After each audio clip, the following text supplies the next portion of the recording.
একরের পর একর বনাঞ্চল লোকালয় গিলে খেয়েও মিটছে না ক্যালিফোর্নিয়ার রাক্ষসরূপী দাবানলের ক্ষুধা।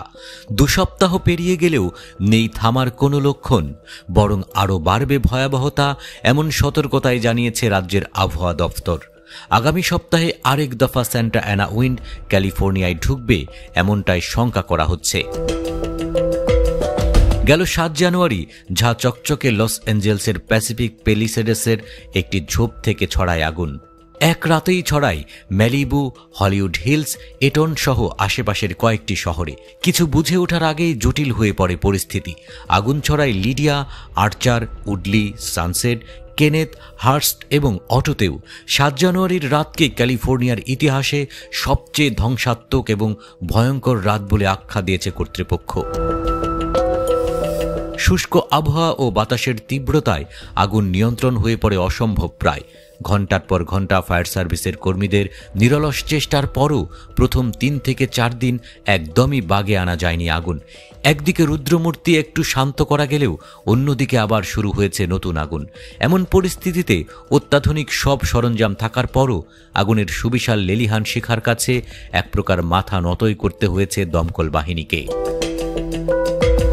ক্যালিফোর্নিয়ার বন ও অগ্নি সুরক্ষা বিভাগের তথ্য মতে সোমবার সকাল পর্যন্ত পেলিসেডোসে পড়েছে 23,713 একর জমি, এটনে 14,021 একর, আর অন্যান্য শহরগুলিতে সম্মিলিতভাবে পড়েছে প্রায় 2500 একর জমি। ক্ষতিগ্রস্ত হয়েছে প্রায় 16,500 বাড়িঘর, স্থাপনা। গেল সপ্তাহ পর্যন্ত ধারণা করা হচ্ছিল দাবানলে বিমাকৃত সম্পদের ক্ষতির পরিমাণ হবে $20 বিলিয়ন। তবে এখন ধারণা করা হচ্ছে এই হিসাব বাড়বে আরও কয়েক গুণ। সব শেষ পাওয়া তথ্য মতে আর্থিক ক্ষতির পরিমাণ $50 বিলিয়ন বা $5,000 কোটি, যা ছাড়িয়ে গেছে যুক্তরাষ্ট্রের ইতিহাসে সবচেয়ে ব্যয়বহুল দাবানল হিসেবে খ্যাত 2018 সালের ক্ষয়ক্ষতির হিসাবকেও। প্রাণহানি রেকর্ড করা হয়েছে 27 জন, যার মধ্যে 17 জন এটনের বাসিন্দা আর 10 জন প্যালিসেডোসের। তবে এই সংখ্যা আরও বাড়বে বলে শঙ্কা করছে কর্তৃপক্ষ।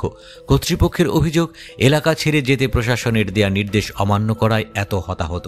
নির্দেশ মেনে সময়মতো নিরাপদ স্থানে সরে গেলে এড়ানো যেত প্রাণহানি। সব শেষ পাওয়া খবর পর্যন্ত প্যালিসেডোস আর এটন দাবানলের একটি 49%, অন্যটি 80%-এর বেশি নিয়ন্ত্রণে আনা সম্ভব হয়েছে বলে জানিয়েছে ক্যাল ফায়ার। তবে এখনও ঝুঁকিমুক্ত নয় এলাকাটি।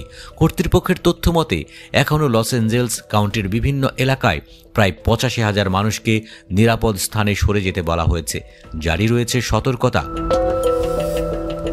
এখনো পর্যন্ত জানা যায়নি দাবানলের সূত্রপাত কিভাবেই বা হলো এতটা আগ্রাসী। তবে আবহাওয়াবিদদের মত, কম বৃষ্টিপাত, শুষ্ক আবহাওয়া আর সান্টা অ্যানা উইন্ড তথা জলবায়ু পরিবর্তনই এই ধ্বংসাত্মক দাবানলের কারণ।